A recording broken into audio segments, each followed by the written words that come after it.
Wuthering Heights by Emily Brontë, Chapter 29.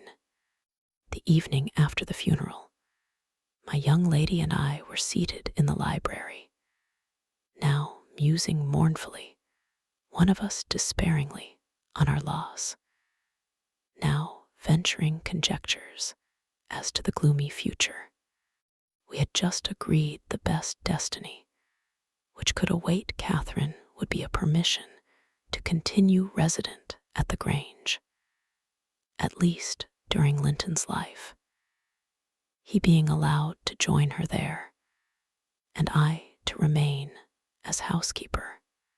That seemed rather too favorable an arrangement to be hoped for, and yet I did hope, and began to cheer up under the prospect of retaining my home and my employment, and above all, my beloved young mistress, when a servant, one of the discarded ones, not yet departed, rushed hastily in, and said that Devil Heathcliff was coming through the court.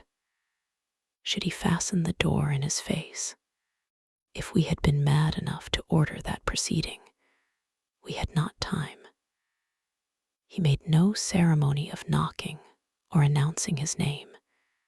He was master, and availed himself of the master's privilege to walk straight in, without saying a word. The sound of our informant's voice directed him to the library. He entered, and motioning him out, shut the door. It was the same room into which he had been ushered as a guest 18 years before. The same moon shone through the window, and the same autumn landscape lay outside. We had not yet lighted a candle, but all the apartment was visible, even to the portraits on the wall, the splendid head of Mrs. Linton, and the graceful one of her husband. Heathcliff advanced to the hearth. Time had little altered his person either. There was the same man, his dark face rather sallower and more composed, his frame a stone or two heavier, perhaps, and no other difference.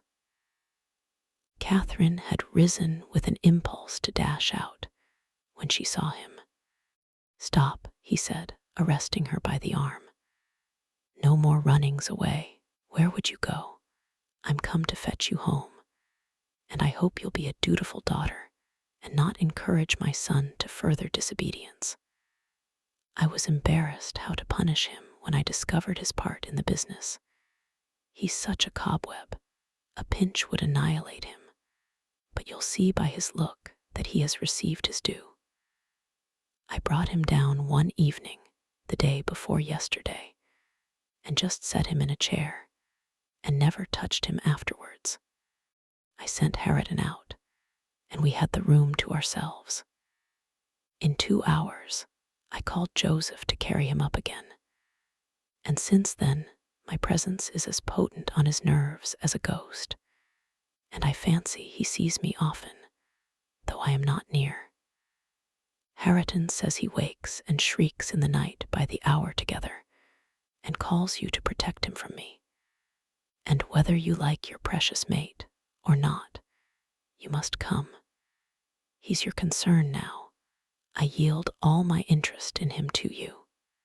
Why not let Catherine continue here, I pleaded, and send Master Linton to her? As you hate them both, you'd not miss them. They can only be a daily plague to your unnatural heart. I'm seeking a tenant for the Grange, he answered, and I want my children about me, to be sure. Besides, that lass owes me her services for her bread. I'm not going to nurture her in luxury and idleness after Linton is gone. Make haste and get ready now, and don't oblige me to compel you." "I shall," said Catherine. "Linton is all I have to love in the world, and though you have done what you could to make him hateful to me, and me to him, You cannot make us hate each other. And I defy you to hurt him when I am by, and I defy you to fright me. You are a boastful champion, replied Heathcliff, but I don't like you well enough to hurt him. You shall get the full benefit of the torment, as long as it lasts. It is not I who will make him hateful to you, it is his own sweet spirit. He's as bitter as gall at your desertion and its consequences. Don't expect thanks for this noble devotion.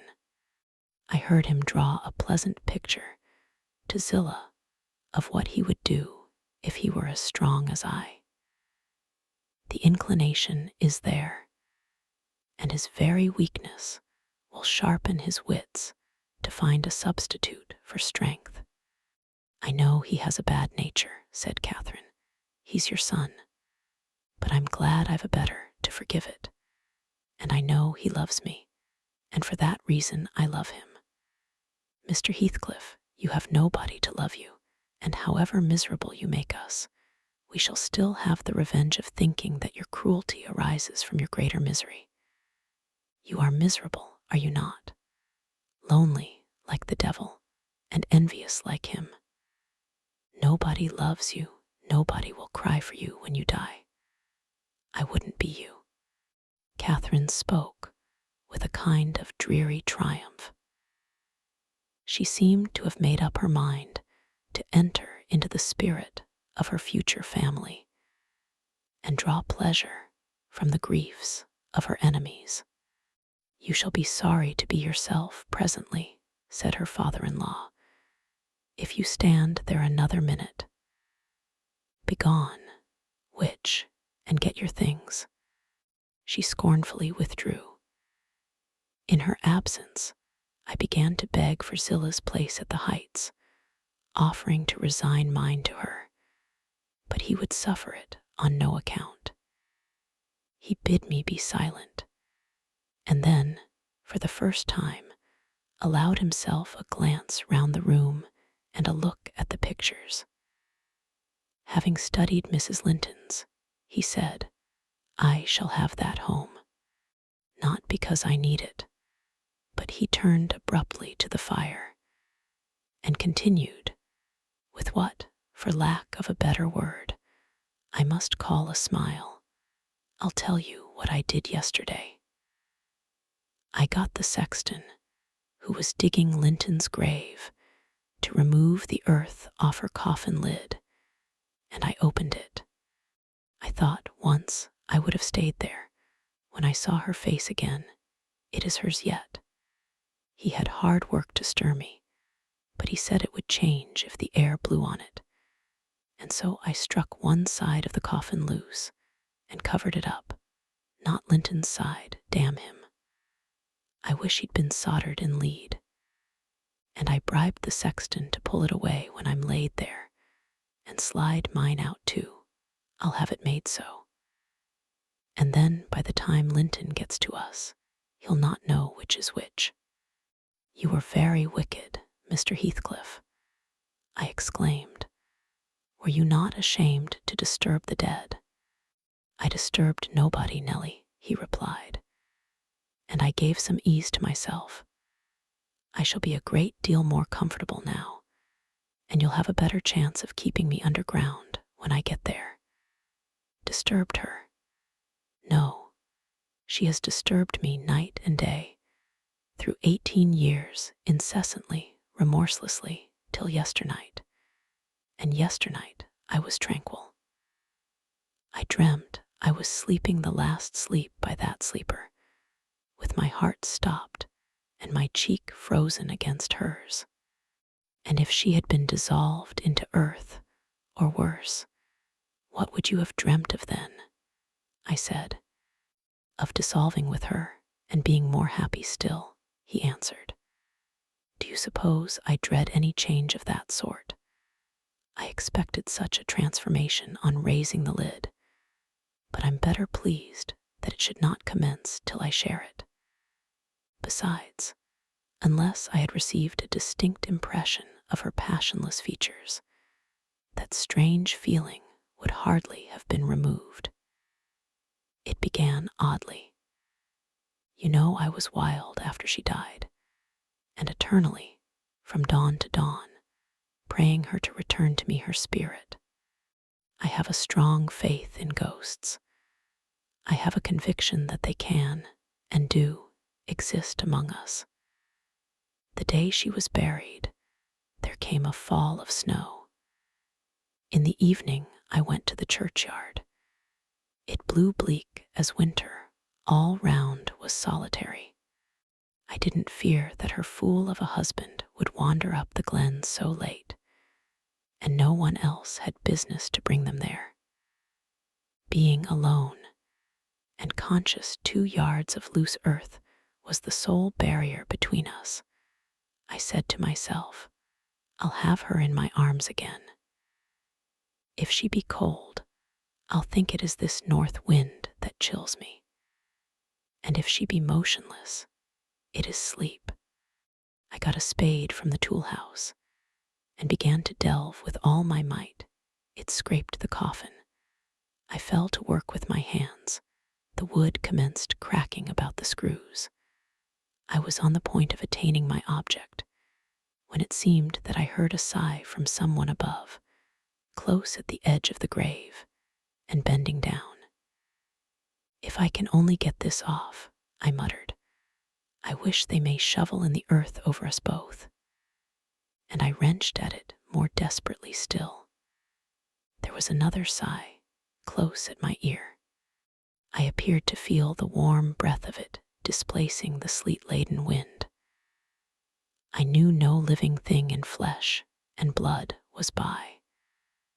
But as certainly as you perceive the approach to some substantial body in the dark, though it cannot be discerned, so certainly I felt that Kathy was there, not under me, but on the earth.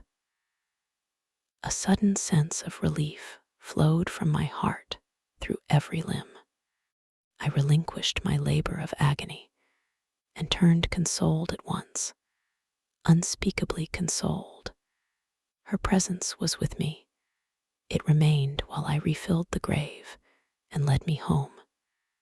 You may laugh if you will, but I was sure I should see her there. I was sure she was with me, and I could not help talking to her. Having reached the heights, I rushed eagerly to the door. It was fastened, and I remember that accursed Earnshaw and my wife opposed my entrance. I remember stopping to kick the breath out of him, and then hurrying upstairs to my room and hers. I looked round impatiently. I felt her by me. I could almost see her, and yet I could not. I ought to have sweat blood then, from the anguish of my yearning, from the fervor of my supplications, to have but one glimpse. I had not one. She showed herself, as she often was in life, a devil to me. And since then, sometimes more and sometimes less, I've been the sport of that intolerable torture. Infernal, keeping my nerves at such a stretch that, if they had not resembled catgut, they would long ago have relaxed to the feebleness of Linton S. When I sat in the house with Harriton, it seemed that on going out I should meet her. When I walked on the moors, I should meet her coming in. When I went from home, I hastened to return. She must be somewhere at the heights, I was certain. And when I slept in her chamber, I was beaten out of that.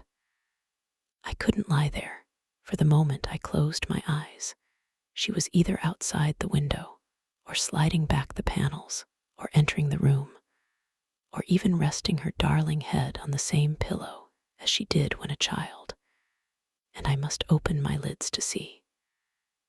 And so I opened and closed them 100 times a night to be always disappointed. It racked me. I've often groaned aloud, till that old rascal Joseph no doubt believed that my conscience was playing the fiend inside of me. Now, since I've seen her, I'm pacified a little. It was a strange way of killing, not by inches, but by fractions of hairbreadths, to beguile me with the specter of a hope through 18 years. Mr. Heathcliff paused and wiped his forehead. His hair clung to it, wet with perspiration. His eyes were fixed on the red embers of the fire, the brows not contracted, but raised next the temples, diminishing the grim aspect of his countenance, but imparting a peculiar look of trouble and a painful appearance of mental tension towards one absorbing subject.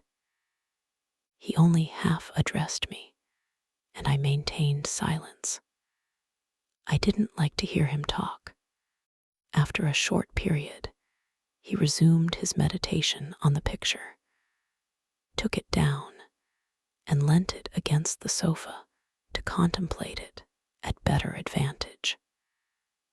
And while so occupied, Catherine entered, announcing that she was ready, when her pony should be saddled. "Send that over tomorrow," said Heathcliff to me, then turning to her, he added, "You may do without your pony. It is a fine evening, and you'll need no ponies at Wuthering Heights. For what journeys you take, your own feet will serve you. Come along." "Goodbye, Ellen," whispered my dear little mistress. As she kissed me, her lips felt like ice. "Come and see me, Ellen, don't forget." "Take care you do no such thing, Mrs. Dean," said her new father. "When I wish to speak to you, I'll come here. I want none of your prying at my house." He signed her to precede him, and casting back a look that cut my heart, she obeyed. I watched them, from the window, walk down the garden. Heathcliff fixed Catherine's arm under his, though she disputed the act at first evidently, and with rapid strides he hurried her into the alley, whose trees concealed them.